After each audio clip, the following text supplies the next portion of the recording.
काबीना में मेरे साथी PHE इरिगेशन, फ्लड कंट्रोल और वगैरह महकमाजात के वजीर जनाब जावेद राना साहब, मेरे एडवाइज़र जनाब नासिर असलम वानी साहब, हमारे आज के इस प्रोग्राम के मेज़बान हमारे मुकामी MLA, आप सबके हरदिल अजीज जनाब फारूक अहमद शाह साहब, chief engineer PHE, chief engineer irrigation flood control department के यहाँ तमाम सीनियर अफसरान, मोअज़्ज़िज़ ख़वातीन और हज़रात, आप सबको मेरे तरफ से अस्सलाम वालेकुम और आदाब।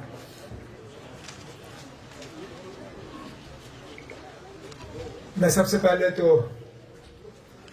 इस मौके पे अपने काबीना के साथी जनाब जावेद राना साहब को, उनकी तमाम टीम को, खासकर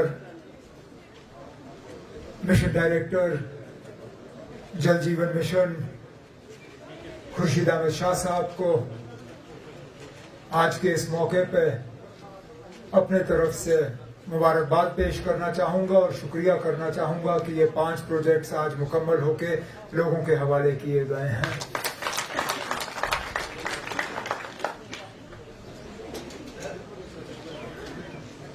साफ पीने का पानी लोगों को मिले, ये हमारी जिम्मेदारी है और इस जिम्मेदारी को हमें निभाना होगा। यहाँ पे हम तालियों की गूंज सुनने नहीं आए, आप लोगों से शाबाशी हासिल करने नहीं आए, न हमें आपका शुक्रिया चाहिए, क्योंकि ये जो काम हम आपके लिए कर रहे हैं, ये हम आप पे कोई एहसान नहीं कर रहे हैं, बल्कि आपका हमारे ऊपर किया हुआ एहसान जो है उसको हम चुकाने की कोशिश कर रहे हैं।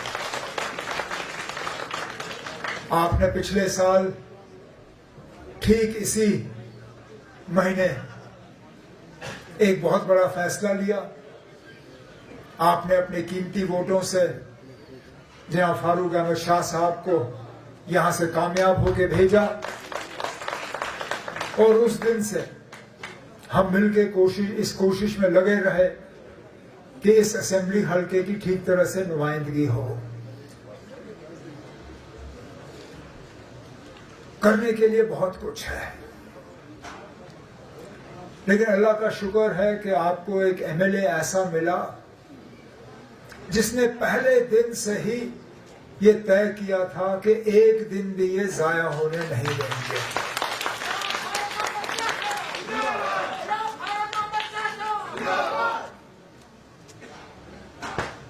मेरा कोई ऐसा मिनिस्टर नहीं है जिनसे कम से कम हफ्ते में एक बार इनकी मुलाकात नहीं होती।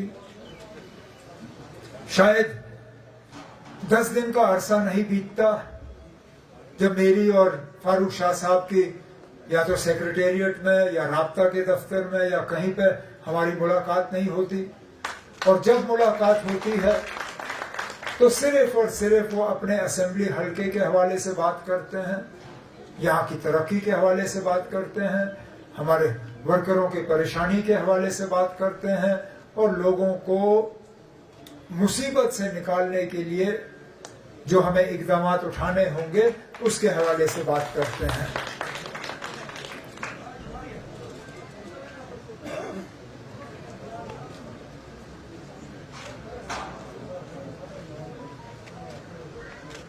हम पिछले कुछ महीनों से एक बहुत अजीब दौर से गुजरे, उसका जिक्र नासिर ने भी किया, जावेद साहब ने भी किया। साल के शुरू में फरवरी, मार्च, अप्रैल, मई, जून तक ऐसा लग रहा था कि पीने की पानी की बड़ी सख्त किल्लत रहेगी। हमारे पानी के सोर्स जो है वो सूखना शुरू हो गए थे, नलकों में पानी आना बंद हो गया था, इरिगेशन की एक बड़ी मुसीबत बन रही थी। और मैं बार बार जावेद से मिलके कहता था कि जावेद क्या करें, अल्लाह ताला से मांगो कि ये सूखा खत्म हो जाए और बारिशें आए। जावेद राणा साहब ने इतनी दुआएं की कि बारिशें तो शुरू हुई, लेकिन उसके बाद बारिशों ने रुकने का नाम नहीं लिया। फिर मुझे बुला के इनसे कहना पड़ा, जनाब अब दुआ करो कि फिलहाल ये बारिश रुक जाए, आगे हम फिर मांग लेंगे जब चाहिए होगा। कभी सूखा, कभी सैलाब, एक ही साल मतलब 8 महीनों में। पहले हमारी दरियाओं में पानी नहीं था, फिर दरियाओं में इतना पानी आया कि नुकसान कर गया। अगस्त और सितंबर की बारिशों ने हजारों करोड़ों का नुकसान जम्मू कश्मीर का किया है। 330 पुल हमारे बह गए, 1500 किलोमीटर सड़कें गायब हो गई हैं, हमारी बिल्डिंगें बह गई, सरकारी हमारे इदारे जो है उनको नुकसान हुआ, लोगों के ज़िराअत की जमीन खेत जो है वो बह गए, मकान तबाह हो गए। और हम इस चक्कर में फंसे कि लोगों को बचाए कहां से। अगर 10-15 दिन पहले 1-1.5 दिन और बारिश पड़ी होती और वो श्रीनगर के नजदीक बंद नहीं फटा होता, शायद श्रीनगर का शहर 2014 की तरह दोबारा डूब गया होता।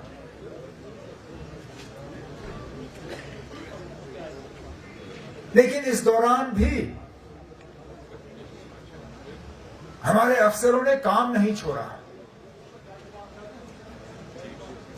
अगर मुश्किल हालात में हमारे इंजीनियर साहिबान, हमारे अफसरों ने काम छोड़ दिया होता तो ये 5 वाटर सप्लाई की स्कीमें जो हैं, जिन पे लगभग 35 करोड़ रुपए खर्च हुए हैं, ये स्कीमें मुकम्मल होती नहीं। ये जावेद राणा साहब और उनकी टीम की मेहनत का नतीजा है कि आज इन स्कीमों के तहत जो मैं पढ़ रहा था यहां पे, और जावेद ने शायद अपनी तकरीर में भी इसका जिक्र किया, लगभग 40 हैबिटेशन, 6000 के आसपास हाउस होल्ड, 10,000 से ज्यादा फैमिलियां, उनको नलके के जरिए फिल्टर्ड साफ पीने का पानी जो है वो अब पहुंचाने का काम किया जाएगा। जहां इससे पहले वो रॉ वाटर पिया करते थे, दरिया से पानी निकालते थे, अब नए टेक्नोलॉजी के फिल्टर पानी के हिसाब से जो है उनके घर में पानी का जो उनको मुयस्सर किया जाएगा। लेकिन अब हमारी भी जिम्मेदारी बनती है कि हम इस पानी को ठीक तरह से इस्तेमाल करें।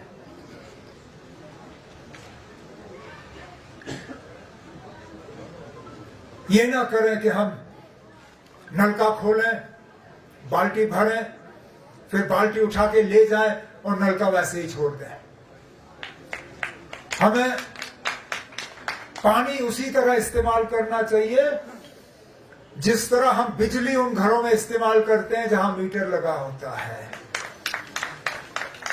मुझे मालूम है जनाब, जिन घरों में हमने मीटर लगाए हैं, ये मेरा खुद का घर वैसा है। हम जब कमरा छोड़ देते हैं तो लाइट बंद करके निकल जाते हैं, क्योंकि खाली कमरे में रोशनी लगाने का मतलब हुआ पैसा जाया करना, क्योंकि मीटर बंद नहीं होगा। ठीक इसी तरह हमने अपने पानी का इस्तेमाल करना है, क्योंकि आबादी बढ़ रही है, दरियाओं पे दबाव ज्यादा है। जितनी बर्फ हमारे बचपन में होती थी उतनी बर्फबारी होती नहीं है। याद करिए ना, अब जब हम बच्चे होते थे, दिसंबर में गुलमर्ग टंगमर्ग में बर्फ लाजमी। दिसंबर के दूसरे हफ्ते में हम गुलमर्ग में अपने स्की के कोर्स शुरू करते थे। दिसंबर के पहले हफ्ते में स्कूल की छुट्टियां हो जाती थी और दूसरे हफ्ते से गुलमर्ग में स्कीइंग के कोर्सेज लग जाते थे। पिछले साल तो गुलमर्ग में फरवरी में बर्फ पड़ी, अप्रैल तक तो वो बर्फ पिघल गई थी, तभी तो मई में दरियाएं हमारी सूख गई। तो हमें पानी का एहतियात करके इस्तेमाल करना होगा, हमें पानी को बचाने की कोशिश करनी होगी। मैं जल शक्ति डिपार्टमेंट के साथ बैठ के, रूरल डेवलपमेंट डिपार्टमेंट के साथ बैठ के, बाकी महकमों के साथ बैठ के हमें कोई ऐसी स्कीमें लानी होंगी जिससे कि बारिश के पानी को हम बचा सकें। नहीं तो बारिश का पानी आ जाता है, हमारी दरियाओं में बह जाता है और यहां से निकल जाता है। हमें उसको बचाना होगा ताकि आगे जाके वो हमारे इस्तेमाल के काबिल हो। जो बाकी आपकी जरूरत की चीजें हैं, सड़कों के निजाम को बेहतर करना, तालीम के निजाम को बेहतर करना, सेहत के निजाम को बेहतर करना, कि आपको इलाज के लिए श्रीनगर के बड़े अस्पतालों में उतरने की जरूरत ना पड़े। ज्यादा से ज्यादा अगर आपको कहीं जाना हो तो बारामूला, लेकिन बारामूला से आगे नहीं। हमें यहां रोजगार के और जो है दरवाजे खोलने होंगे। मुझे इस बात का एहसास है और अफसोस भी है कि अभी भी टूरिज्म के लिए जो है द्रंग का इलाका फिलहाल खुला नहीं है। और मैं आपको यकीन दिलाता हूं कि मरकजी हुकूमत के साथ बात करके मैं इस चीज पे जोर दूंगा कि जो जो इलाके पहलगाम के हादसे के बाद बंद हो गए थे उनको दोबारा खोल दिया जाए। क्योंकि यहां जिन लोगों ने अपने होटल बनाए, जिन लोगों ने रेस्टोरेंट बनाए, जिन लोगों ने टूरिज्म के लिए कुछ तैयार किया, आज उनका नुकसान है, कोई वहां आ नहीं पाते। इसी तरह मैं आपको यकीन दिलाता हूं कि जो हमने लोगों के साथ वादे किए हैं 1 साल पहले, इंशाल्लाह उन वादों पे हम उतर आके मुकम्मल करके ही अपने आप को लोगों के सामने पेश करेंगे। मैं उन लोगों में से नहीं हूं जो सोशल मीडिया की खबरों से घबराएं। मैं तो जानता हूं ना, अब हमारे जो मुखालिफ हैं उनका काम है हमारी मुखालफत करना। उनको तो हमारे काम में कोई बेहतरी नजर नहीं आएगी, ना मैं उनकी तारीफ का इंतजार करता हूं। मैं अपनी जगह मुतमईन हूं कि इन मुश्किल हालात में भी कोई ऐसा महकमा नहीं है जहां पे हम लोगों का काम नहीं कर रहे हैं। और इंशाल्लाह और तेजी से हम आपके काम करते रहेंगे, और तेजी से हम आपकी जो है खिदमत करेंगे, और तेजी से हम आपके मुतालबे हल करेंगे। और इंशाल्लाह ये 35 करोड़ वाला जो काम है ये तो सिर्फ शुरुआत है। गुलमर्ग टंगमर्ग असेंबली हलके का इंशाल्लाह आने वाले 4 साल में हम नक्शा बदल के आपके सामने पेश करेंगे। कोई गांव ऐसा नहीं होगा जहां तरक्की का एक नया दौर शुरू नहीं होगा।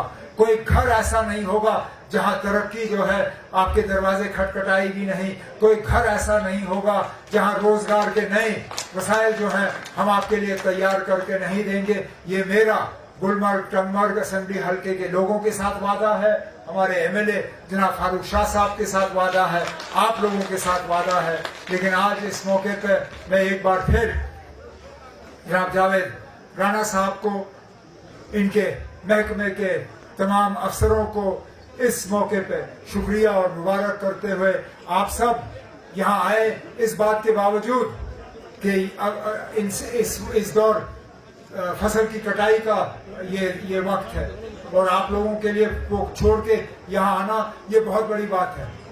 मुझे कहीं कहीं लगता है कि हम आप लोगों के साथ ज्यादती करते हैं कि इस दौरान हम इस तरह का प्रोग्राम रख के आपको यहाँ घसीट के लाते हैं, लेकिन क्या करें, हमारी मोहब्बत है आप लोगों के साथ, एक लगाव है आप लोगों के साथ, हम मिल बैठना चाहते हैं आप लोगों के साथ, और मेरा एक खानदानी रिश्ता है इस इलाके के साथ।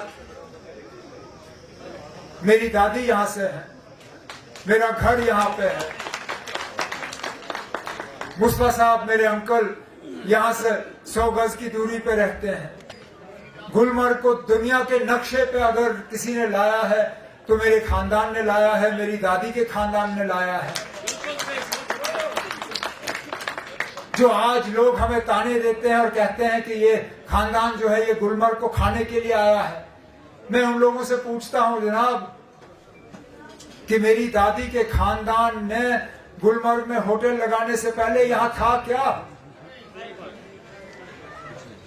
गुलमर्ग को नक्शे पे अगर लाया है तो नीडो खानदान ने लाया। लेकिन कोई नहीं ना, अच्छी चीजें इन लोगों को नजर नहीं आती ना। जैसे मैंने कहा, मुझे इनकी तारीफों की जरूरत है। मैं अपनी जगह मुतमैन हूं कि जो हमने किया ठीक किया और इंशाल्लाह आगे भी ठीक करते रहेंगे। अल्लाह आपको अपनी हिफाजत में रखे, सही सलामत रखे और हमें और इस तरह मौके दें कि हम आपस में मिल बैठ के बात कर सकें। मैं आप सबों से इजाजत चाहता हूं। बहुत बहुत शुक्रिया। अस्सलाम वालेकुम।